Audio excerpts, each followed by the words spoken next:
Assalamualaikum warahmatullahi wabarakatuh.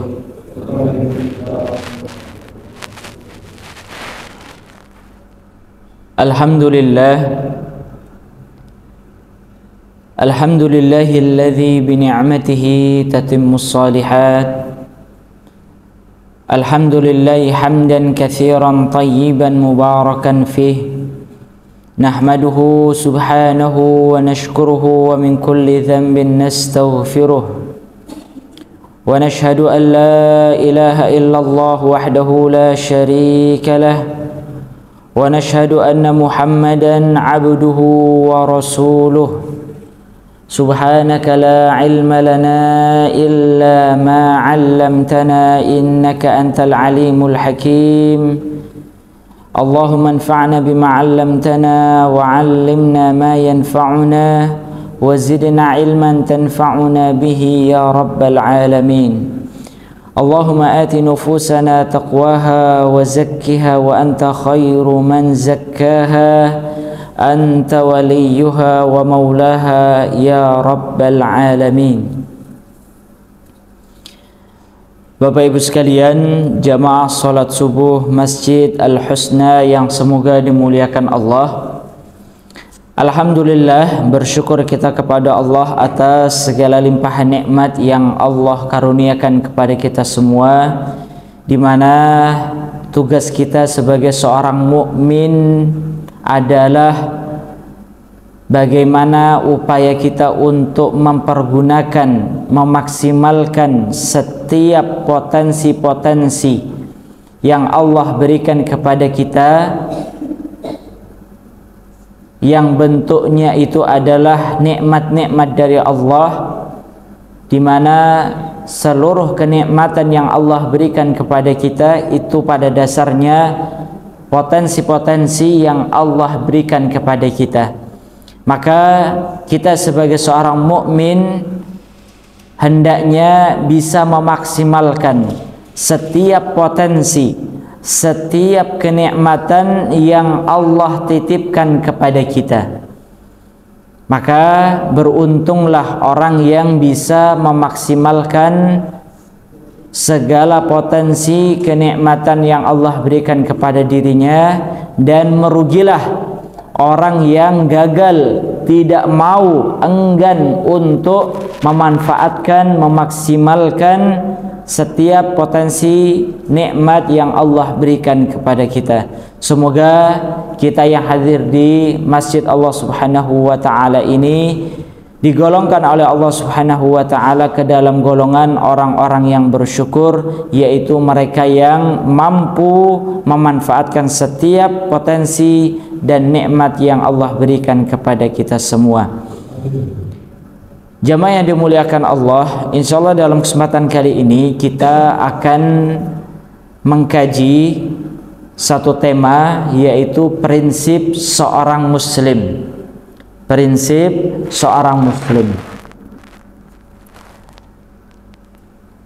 Tentunya seorang muslim, jamaah sekalian, itu diperintahkan untuk memiliki dan menjalankan prinsip-prinsip hidupnya. Kenapa demikian, jamaah sekalian?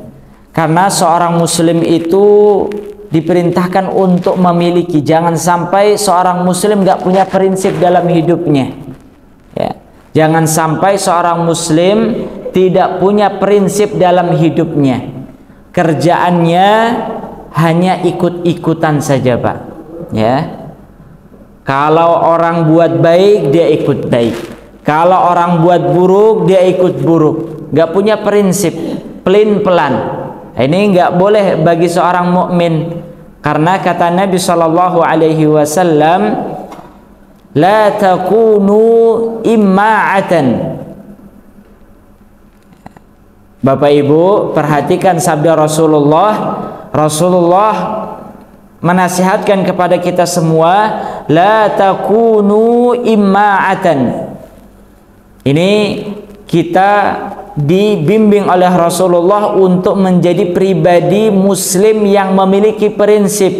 Salah satu dasar agar seorang muslim memiliki prinsip dan memegang teguh prinsip hidupnya, salah satunya dibimbing oleh Nabi dengan sabdanya, la takunu imma'atan, janganlah kalian menjadi pribadi yang imma'atan. Apa itu imma'atan jamaah sekalian, Bapak Ibu sekalian?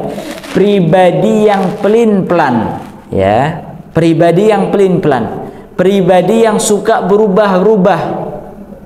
Baik. In ahsanan nasa ahsanu wa in asa'an nasa asa'u. Bentuk dari sikap pelin-pelannya itu adalah apabila manusia berbuat baik, dia ikut baik.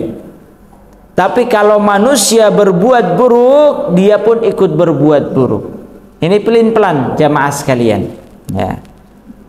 Dan Rasulullah menyebutkan, walakin wattinu anfusakum, akan tetapi, ya, teguhkanlah diri kalian untuk memegang prinsip kehidupan, ya, yang baik.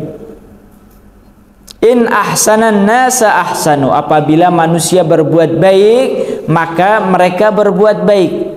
Wa in asa'an nas, apabila manusia berbuat buruk, ijtanibu, ya, ijtanibu isa'atahum, mereka menghindari perbuatan buruk tersebut. Artinya tidak ikut dengan perbuatan buruk yang dilakukan oleh manusia.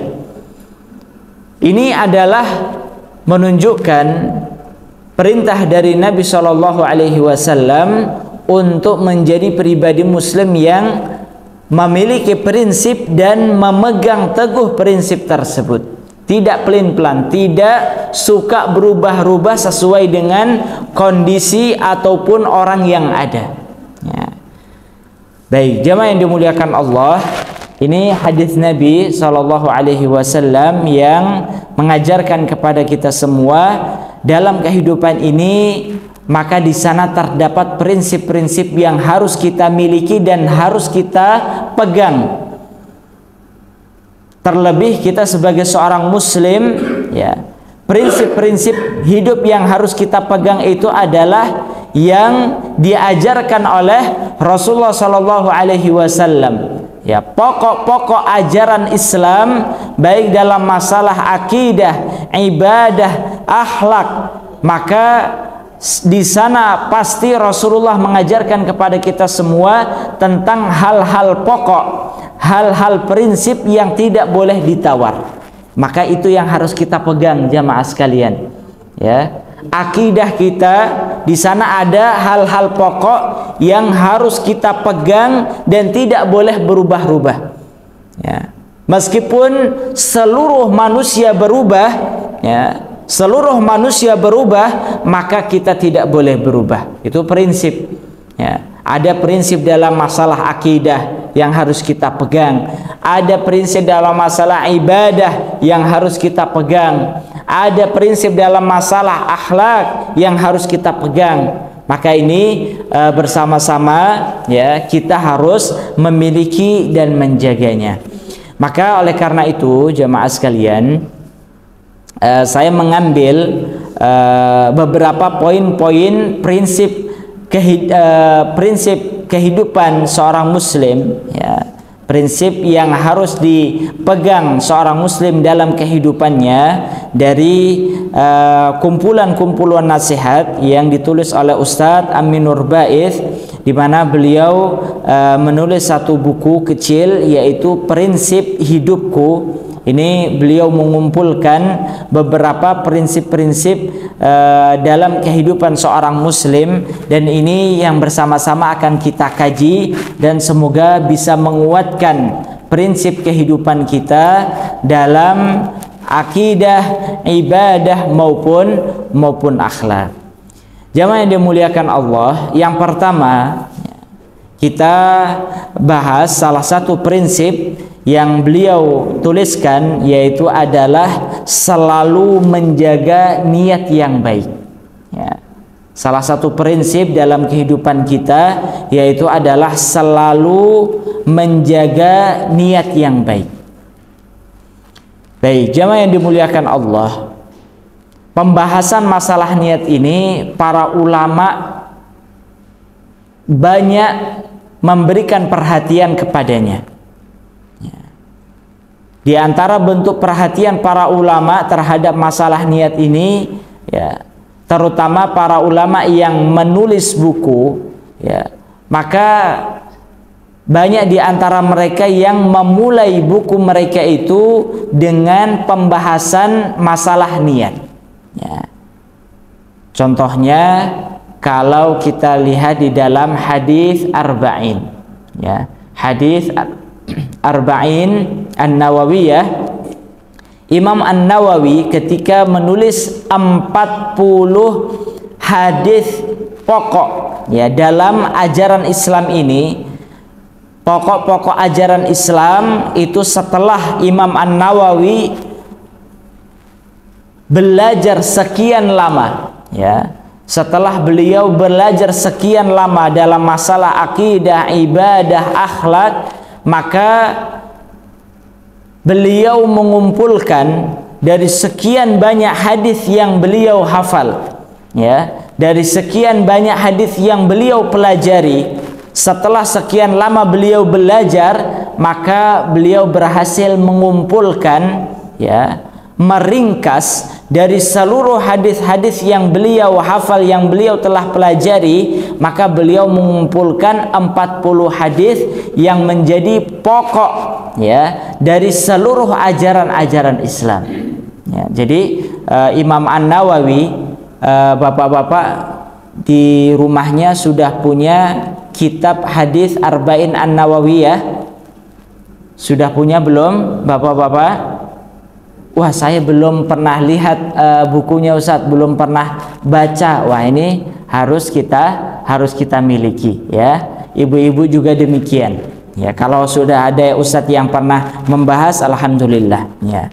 Baik, kita jelaskan bahwa Imam An-Nawawi, ya, mengumpulkan 40 hadis yang menjadi pokok, ya, yang menjadi pokok dari seluruh ajaran-ajaran Islam. Ini bukan beliau hanya dapat hadis dikumpulkan, bukan. Ini beliau menyaring dari sekian banyak hadis yang beliau telah dapatkan, yang beliau telah pelajari, yang beliau telah hafalkan, maka disaringlah menjadi 40 hadis, ya.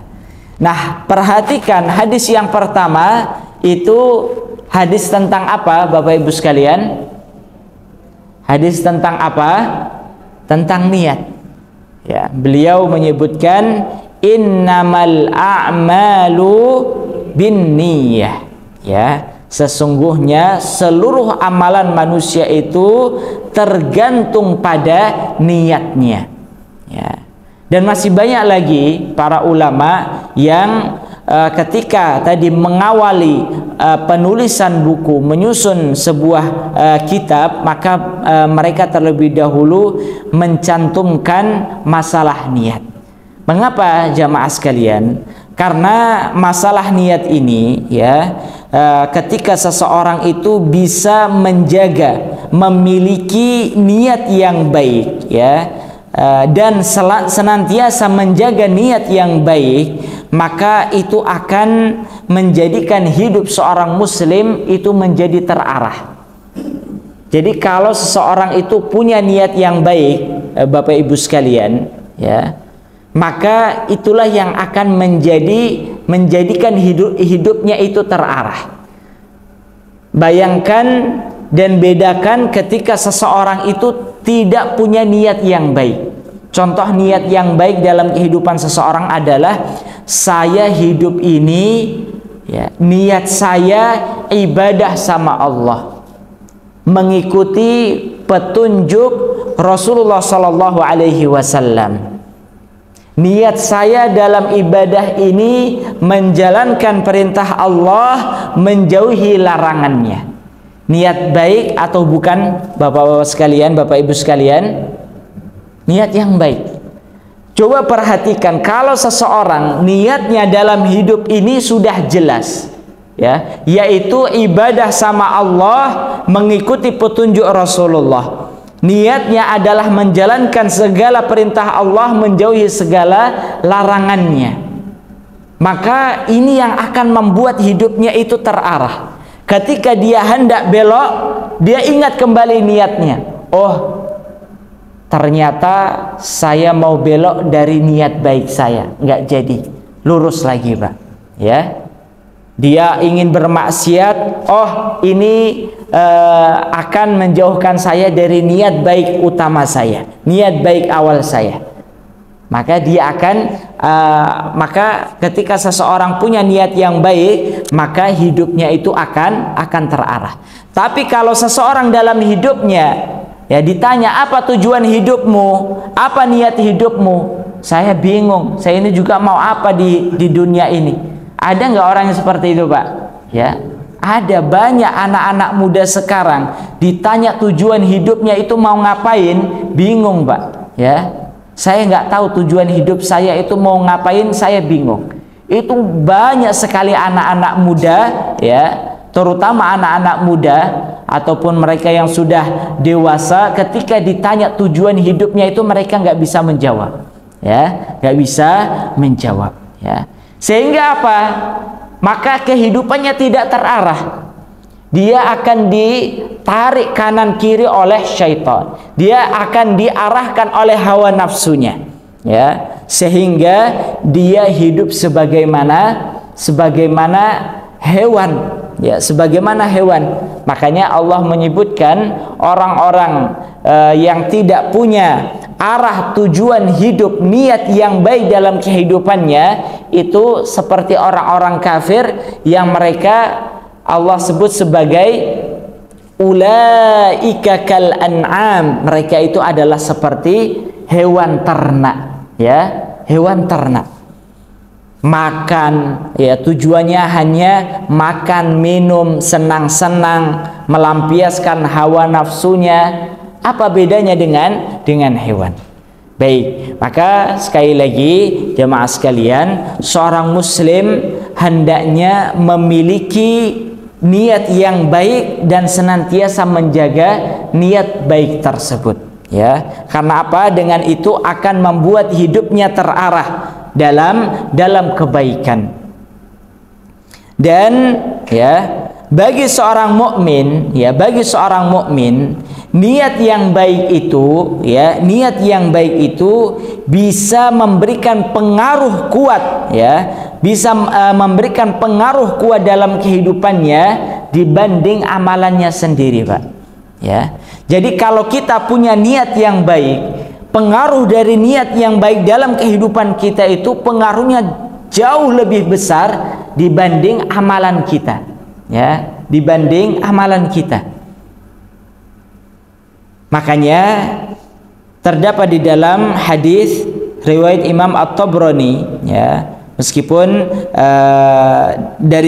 dari sahabat Sahal bin Sa'ad, ya, meskipun dinilai oleh sebagian ulama bahwa hadis ini dhaif, namun di mana Rasulullah Shallallahu Alaihi Wasallam bersabda, niyatul mu'min khairun min amalihi, ya, niyatul mu'min khairun min amalihi. Niat seorang mukmin itu lebih baik daripada amalannya, ya.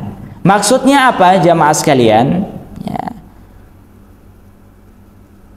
Pengaruh niat bagi seorang mukmin itu jauh lebih besar dibanding pengaruh dari amalannya, ya, pengaruh dari amalannya.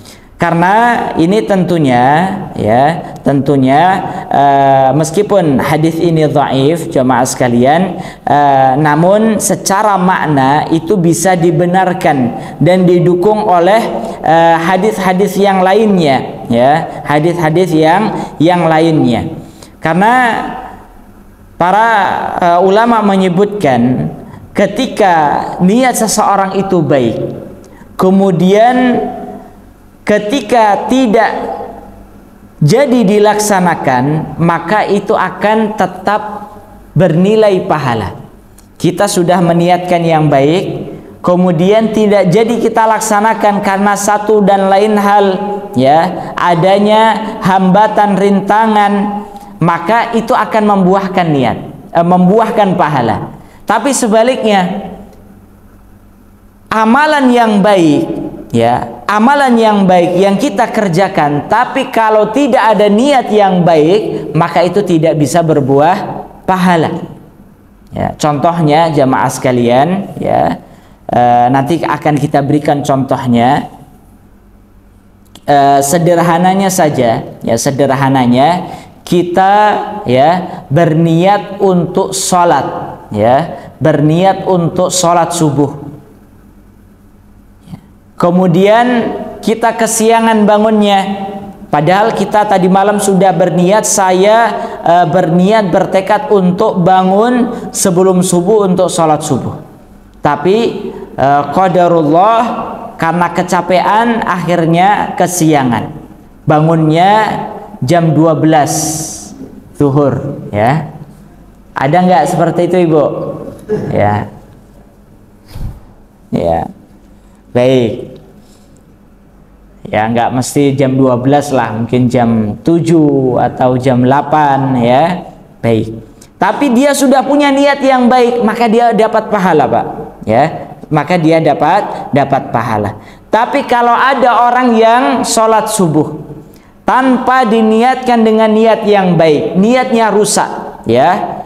Sholat subuh agar, ya, untuk live TikTok misalnya, ini apa namanya, ya, dia sudah mengamalkan amalan tapi niatnya bukan karena Allah Subhanahu wa taala, maka dia tidak mendapatkan pahala. Maka ini yang menjadi dasar bahwasannya niyatul mu'min khairun min amalihi. Niat seorang mukmin itu lebih baik daripada amalannya. Maka Imam Al-Baihaqi di dalam kitab Syu'abul Iman menjelaskan an-niyatu dunal amali qad takunu ta'ah. Niat yang tidak, ya, tanpa amal, niat tanpa amal itu terkadang bisa menjadi, ya, ketaatan, amal ketaatan, ya.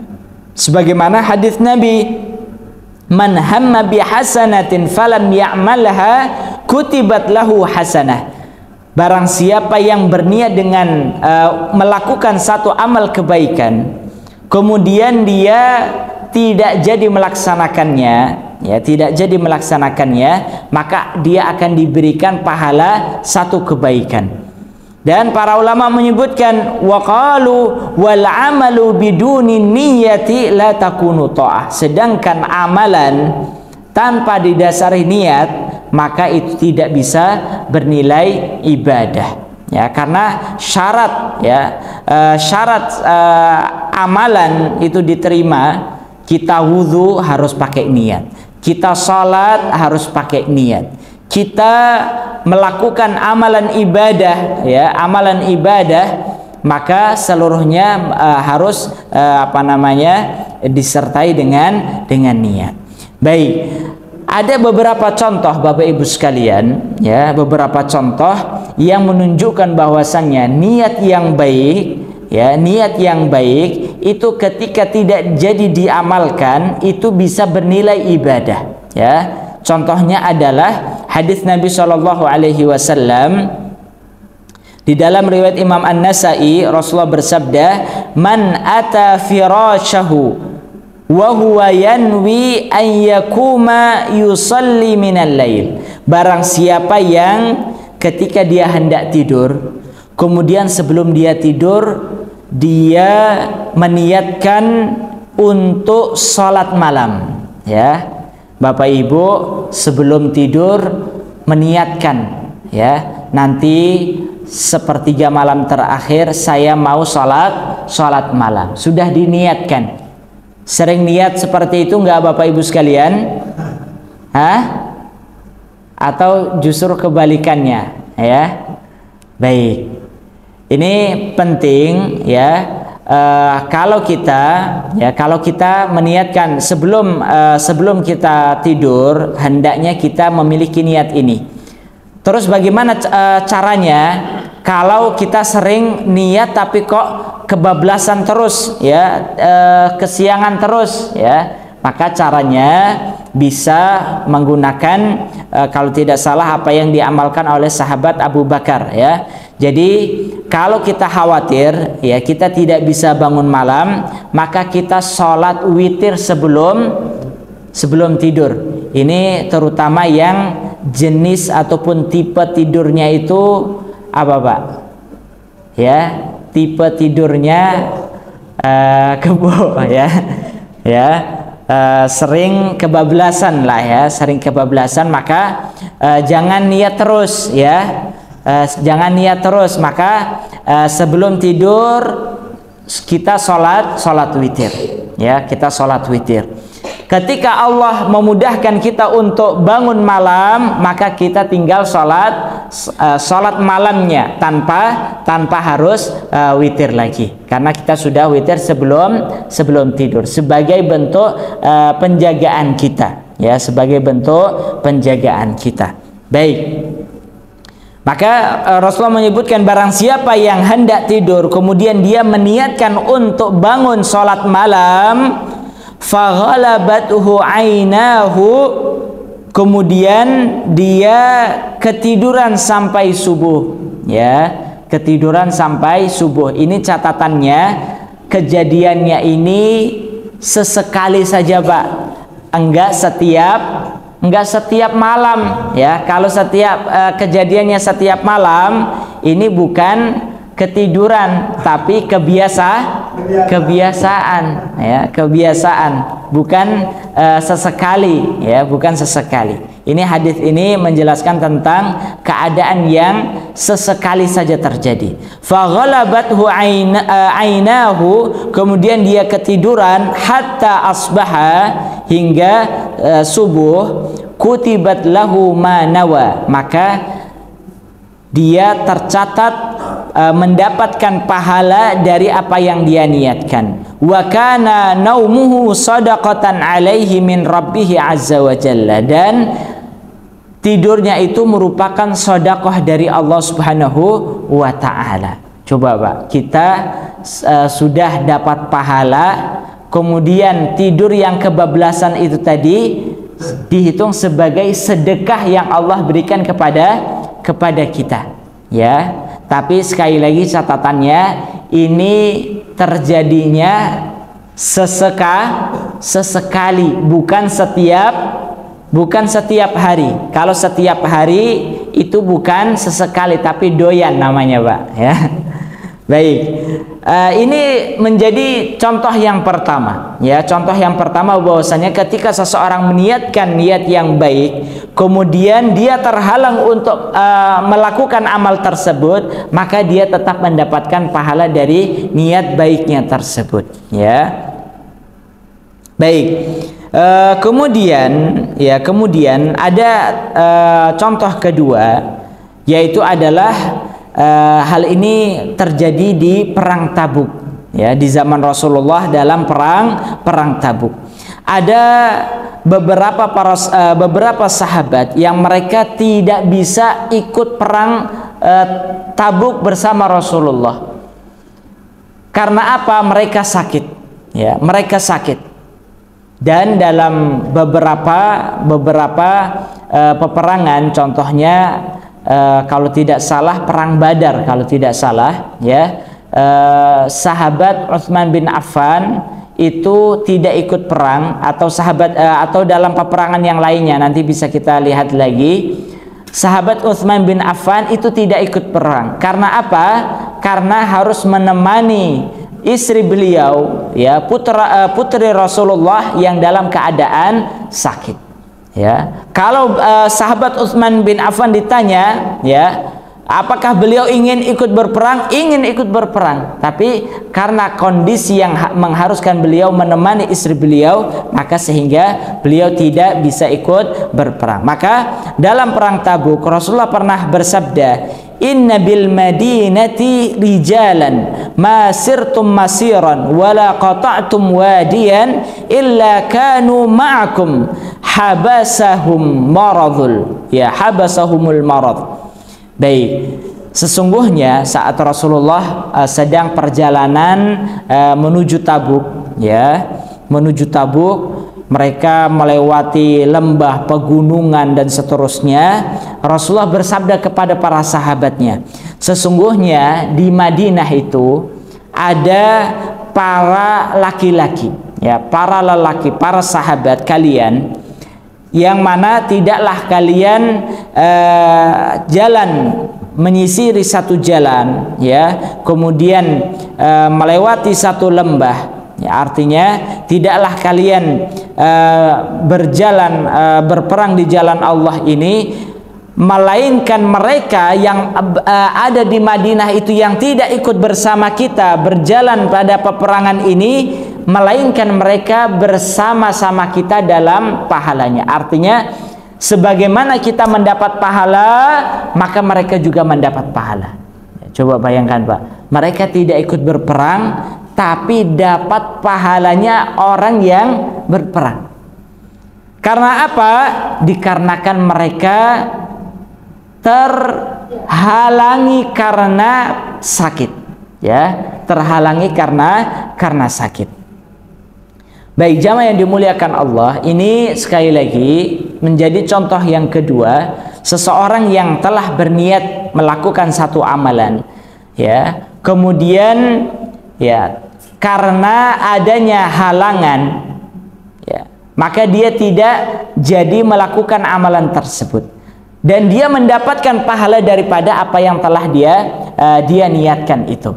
Jadi kuncinya di sini, ya, kata kuncinya di sini adalah ketika seseorang berniat baik melakukan satu amalan, kemudian dia tidak jadi melakukan amalan tersebut, bukan karena malas-malasan, bukan karena tidak mau, tapi karena adanya halangan, ya, rintangan, sehingga menyebabkan dia tidak, ya, bisa mengamalkan amalan tersebut, maka dia akan mendapatkan pahala dari niatnya, ya.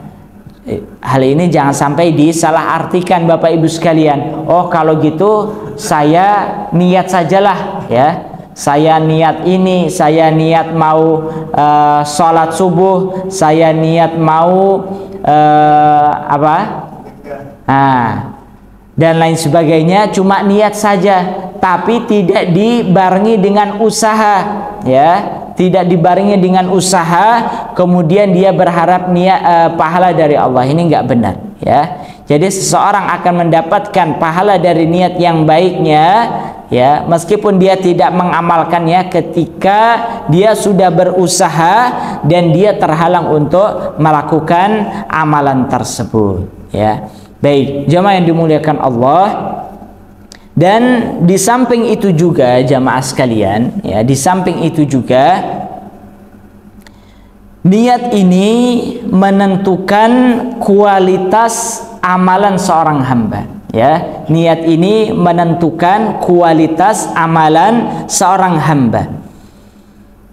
Sebagaimana perkataan yang disampaikan oleh Abdullah ibnul Mubarak, beliau menyebutkan, rubba amalin saghirin tu'azzimuhun niyyah wa rubba amalin kabirin tusaghiruhu an-niyyah. Betapa banyak amalan-amalan yang kecil, yang remeh, ya, tapi pahala dari amalan tersebut dibesarkan oleh sebuah niat, ya. Amalan yang remeh, Pak, ya, amalan yang remeh, senyum misalnya, nggak cemberut terus, ya. Misalnya ibu-ibu di rumah cemberut terus, nah ini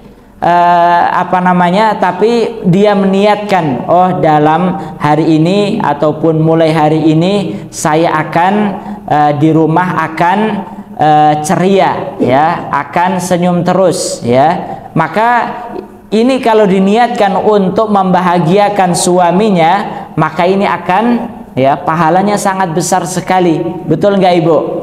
Ya. Ya. Baik. Dan begitu pula kita ya membantu pekerjaan orang lain meskipun hal itu mungkin remeh ya, tapi ketika niat kita baik itu akan ya pahalanya itu akan menjadi besar.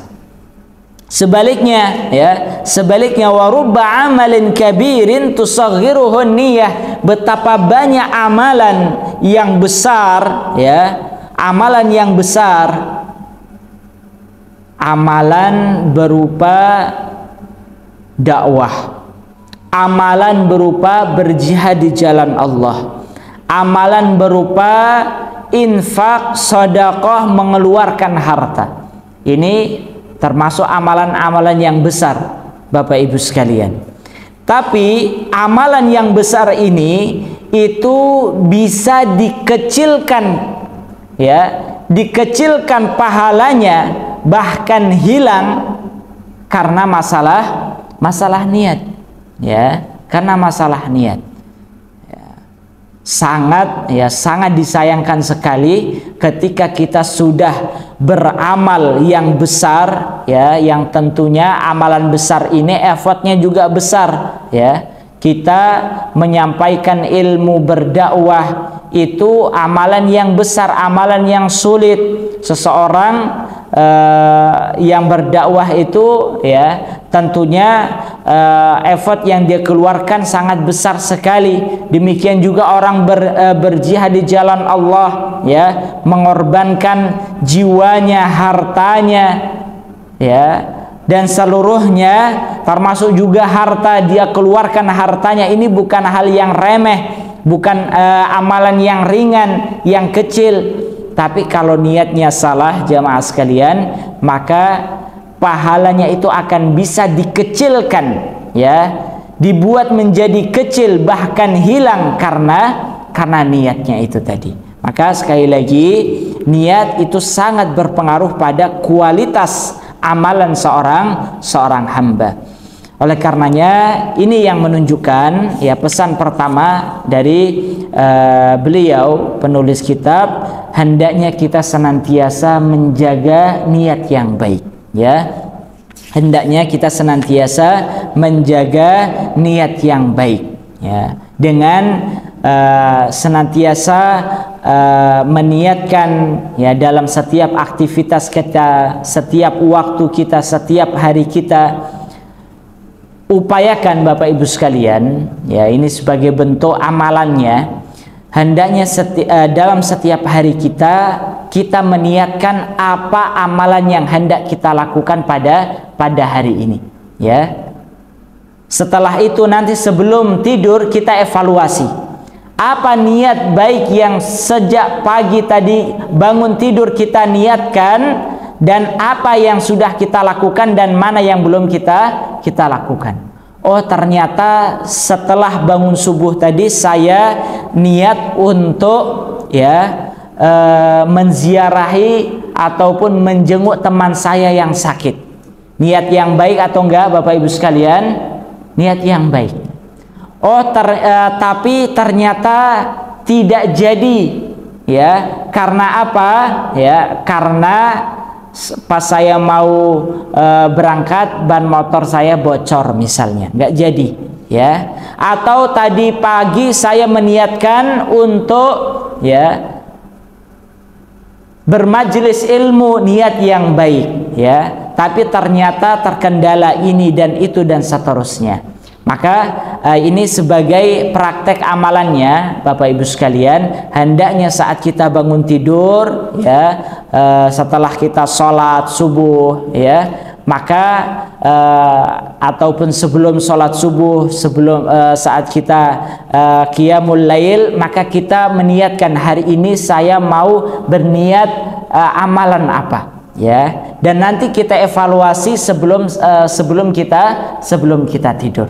Kalau dari sekian niat-niat baik yang kita hendak lakukan, ada yang belum kita kerjakan karena satu kendala, semoga Allah Subhanahu wa taala ya Allah Subhanahu wa taala memberikan pahala dari niat yang tidak jadi untuk kita lakukan tersebut, ya. Baik, jamaah yang dimuliakan Allah, ya, maka oleh karenanya Imam Ahmad, ya, berpesan kepada putranya Abdullah. Beliau menyebutkan, inwil khaira fa innaka la tazalu bi khairin ma nawaital khaira. Wahai putraku, ya, wahai putraku, selalulah berniat yang baik, ya, selalulah berniat yang baik.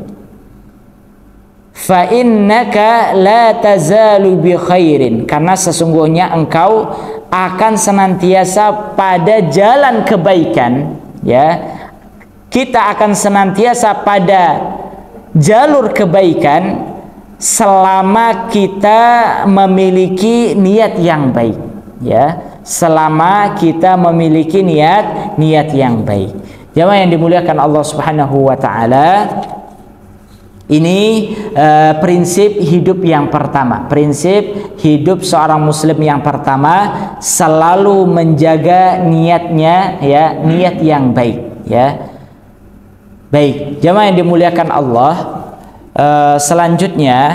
selanjutnya kita tambahkan yang kedua, prinsip kehidupan seorang muslim yang kedua, yaitu adalah menjaga keselamatan iman. Menjaga keselamatan iman. Karena apa, jamaah sekalian? Keimanan yang ada dalam hati kita ini merupakan karunia terbesar dari Allah Subhanahu wa taala, ya. Karunia terbesar dari Allah, yang para nabi saja, ya, menginginkan keimanan ini untuk dimiliki oleh orang-orang yang dia cintai, namun Allah tidak mengizinkannya. Di antaranya keinginan Rasulullah agar keimanan itu ada pada paman beliau Abu Talib, maka hal itu belum Allah kehendaki. Demikian pula Nabi Ibrahim alaihissalam menginginkan keimanan itu ada pada jiwa bapaknya, namun Allah belum menghendakinya, ya. Maka ketika Allah memberikan kenikmatan iman pada jiwa kita, maka ini merupakan kenikmatan yang sangat besar yang harus kita jaga, ya. Bagaimana menjaga keselamatan iman? Maka perhatikan firman Allah Subhanahu wa taala dalam surat Al-Baqarah ayat 112. Bala man aslama wajhahu lillahi wa huwa muhsin falahu ajruhu 'inda rabbih wala khaufun 'alaihim wala hum yahzanun. Surat Al-Baqarah ayat 112, bisa dicatat, nanti di rumah dibuka. Tidak demikian, ya. Bahkan barang siapa yang menyerahkan dirinya kepada Allah, ya, menyerahkan dirinya kepada Allah, artinya tunduk kepada Allah, wa huwa muhsin, dan dia berbuat kebaikan, falahu ajruhu 'inda rabbih, maka dia akan mendapatkan pahala dari Rabbnya Allah Subhanahu wa taala, wala khaufun 'alaihim wala hum yahzanun. Tidak ada rasa takut dan sedih, ya, dalam kehidupan mereka. Baik. Dan Rasulullah menyebutkan, ya, la yadkhulul jannata illa nafsum muslimah. Tidak akan masuk surga, ya, kecuali jiwa yang muslim, ya. Tidak akan masuk surga kecuali jiwa yang muslim. Jadi jamaah yang dimuliakan Allah, ya, menjaga keimanan, ya, dalam jiwa kita, dalam diri kita, ini artinya adalah jangan sampai kita memiliki ataupun melakukan syirkul akbar, ya, syirik, ya, yang besar ataupun nifak akbar, ya, perbuatan kemunafikan yang besar sehingga membuat keimanan kita menjadi hilang, ya.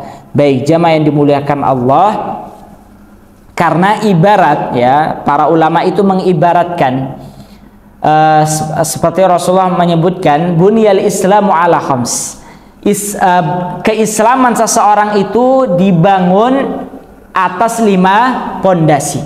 Jadi 5 rukun Islam itu ibarat tiang-tiangnya, jamaah sekalian. Ya, 5 rukun Islam itu ibarat tiang-tiang agama kita. Sedangkan ajaran-ajaran yang lainnya, ya, ajaran-ajaran yang lainnya itu adalah, ya, kewajiban Islam yang lainnya itu ibarat tembok-temboknya, ya. Selain daripada rukun Islam seperti belajar ilmu, kemudian, ya, amar ma'ruf nahi mungkar, berjihad di jalan Allah, itu ibarat tembok-temboknya, ya, ibarat tembok-temboknya. Sedangkan amalan-amalan sunnah itu ibarat perhiasannya, ya, ibarat perhiasannya. Jadi kalau ada orang yang hanya memfokuskan, ya, mengamalkan amalan-amalan yang disunnahkan oleh Rasulullah, tapi tidak menjaga dirinya dari perbuatan syirik akbar, itu ibarat dia menghiasi rumahnya dengan berbagai hiasan yang ada, ya, furnitur dan seterusnya, tapi tidak menguatkan tiang-tiangnya, ya, tidak dikuatkan tiang-tiangnya, sehingga ketika ada angin kencang robohlah seketika bangunan tersebut. Baik, maka jamaah yang dimuliakan Allah, oleh karena itu ajaran tauhid, ya, ajaran tauhid ini harus senantiasa menjadi warna dalam kehidupan kita. Dimanapun kita bergerak, maka tauhid yang harus senantiasa kita jaga, ya. Termasuk juga dalam mempelajari ilmu, dalam pekerjaan kita, maka tauhidlah, keimananlah yang harus menjadi sumber, ya, pijakan kita. Makanya dalam masalah ilmu, kita boleh belajar ilmu fikih, ilmu Al-Quran, dan ilmu bahasa Arab dan seterusnya, tapi masalah tauhid ini menjadi dasarnya, menjadi acuannya. Maka para ulama menyebutkan at-tauhidu la yantakilu minhu ila ghairihi, bal yantakilu bihi ila ghairihi. Pelajaran tauhid itu tidak boleh ditinggalkan untuk beralih ke disiplin ilmu yang lainnya. Tapi namun pelajaran tauhid diikut sertakan ketika kita membahas disiplin ilmu yang lainnya. Ketika kita mempelajari fikih, maka di sana pasti ada ilmu tauhid yang kita ajarkan. Demikian saat kita belajar, bahkan kita belajar ilmu umum sekalipun, ilmu kedokteran, maka kita harus sertakan ilmu tauhid di situ. Kita belajar ilmu ekonomi, kita sertakan tauhid di situ, dan seterusnya. Kalau tauhid itu hilang dari pelajaran umum, ya, ekonomi, kesehatan dan seterusnya, maka inilah yang akan menjadi sumber petaka dalam ilmu kita. Termasuk juga dalam pekerjaan kita. Kita boleh bekerja apapun selama itu baik dan halal, dan kita harus sertakan tauhid dalam setiap pekerjaan kita. Kalau tidak, kalau hilang, maka pekerjaan kita tidak akan baik. Wallahu a'lam, mungkin demikian yang dapat kami sampaikan. Lebih dan kurangnya kami mohon maaf. Sebelum kita akhiri, barangkali ada yang ingin ditanyakan, kami persilahkan. Inilah mungkin yang bisa kita kaji, ya. Tidak ada pertanyaan, ibu-ibu? Ada? Oh ya, silahkan. Assalamualaikum warahmatullahi wabarakatuh.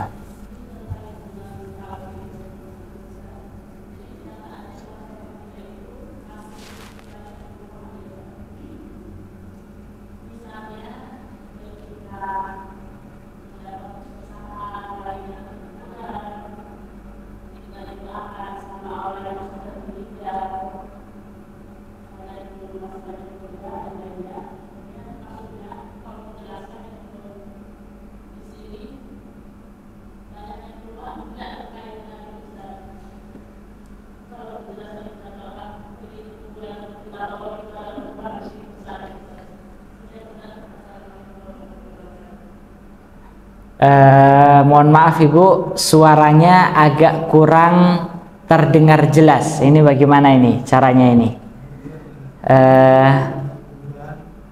Bagaimana? Coba, silakan Bu Indri ya. Iya. Iya.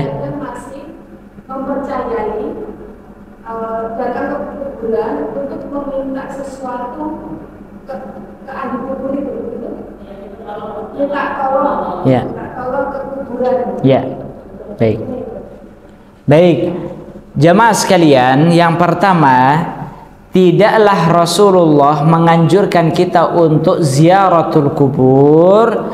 Tujuannya itu adalah agar kita mengingat kematian, ya, agar kita mengingat kematian, kemudian mendoakan orang yang ada di dalam kubur tersebut. Itu hanya tujuan kita diperintahkan untuk ziaratul kubur, bukan untuk meminta kepada orang yang telah meninggal, ya.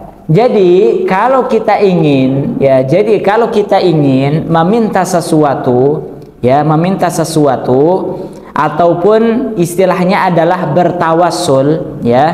Bertawassul itu menjadikan seseorang ataupun satu amalan itu sebagai perantara doa kita agar Allah mengijabahi ataupun mengabulkan doa kita.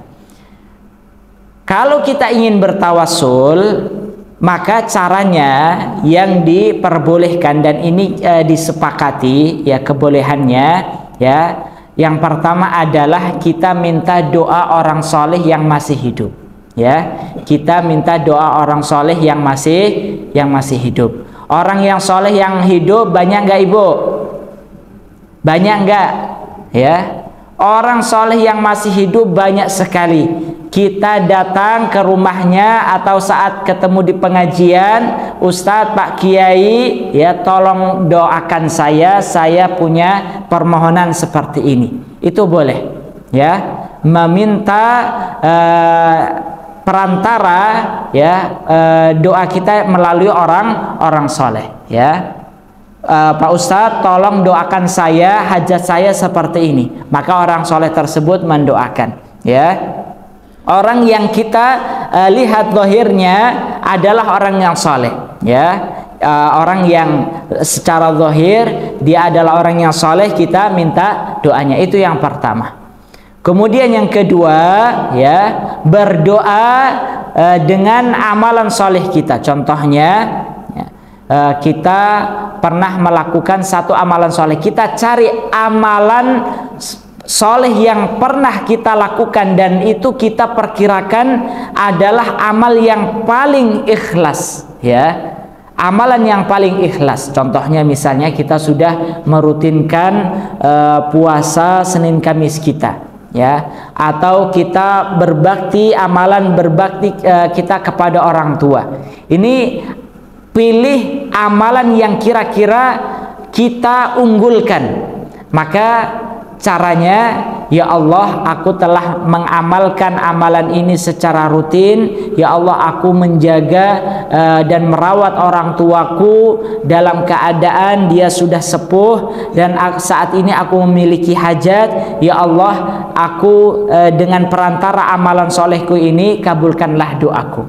Itu yang kedua Ibu, ya, bertawasul dengan amalan soleh kita. Ya, pertama tadi bertawasul dengan doa orang soleh yang masih hidup, dan yang kedua adalah bertawasul dengan amalan soleh yang pernah kita lakukan. Ya, baik. Dan yang ketiga, bisa bertawasul dengan Asmaul Husna. Sebelum kita berdoa, kita menyebut, kita memuji Asmaul Husna, Ya Rahman, Ya Rahim, Ya Malik, Ya Quddus, Ya Salam, dan seterusnya. Maka dengan perantara Asmaul Husna, ya Allah, dengan perantara Asmaul Husnamu, maka kabulkanlah doaku ini. Kita berdoa sesuai dengan hajat kita. Jadi ibu-ibu sekalian, ini kalau kita ingin, ya, berdoa agar Allah mengabulkan hajat kita.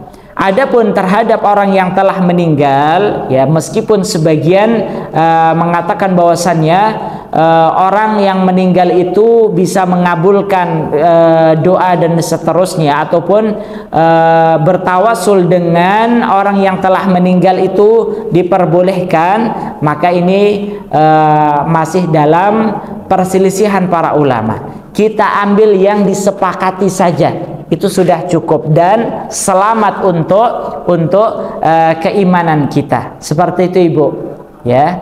Wallahu a'lam. Baik. Ada yang kurang difahami?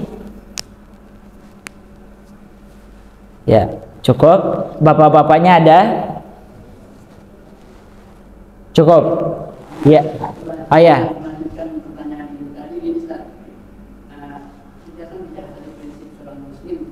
Ya.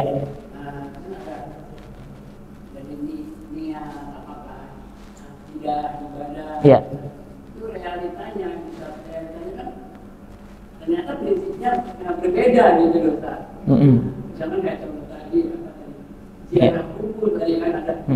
Mereka kita nyalahin gitu, karena itu dia tuh tabaruk kan gitu. Ya tadi setelah Ustaz sampaikan seperti itu. Terus bagaimana sikap kita gitu, Ustaz? Kan ada yang ya kita dengan perbedaan yang ada gitu, Ustaz. Dan bahkan seperti tabaruk tadi kan yang mengamalkan itu, nah itu kelihatannya orang soleh, orang alim gitu, dan saya pengikutnya gitu. Gimana sikapnya? Iya, baik. Ada Bu Indri mau ditambahkan?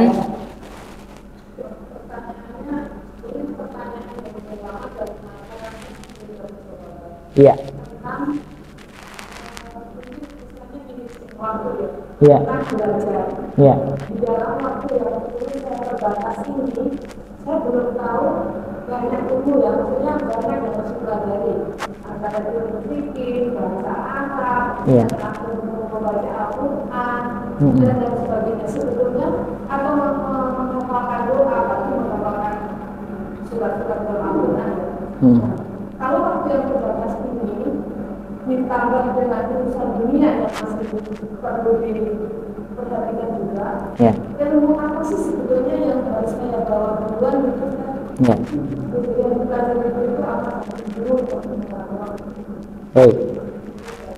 Baik, jadi yang menyambung tadi dalam masalah memegang prinsip, ya maka salah satu prinsip yang harus kita pegang juga dalam masalah, memang tidak kita pungkiri dalam bab akidah, ibadah, ya hukum-hukum Islam, yang namanya perbedaan pendapat itu sebuah keniscayaan. Artinya keberadaannya tidak bisa kita pungkiri, ya.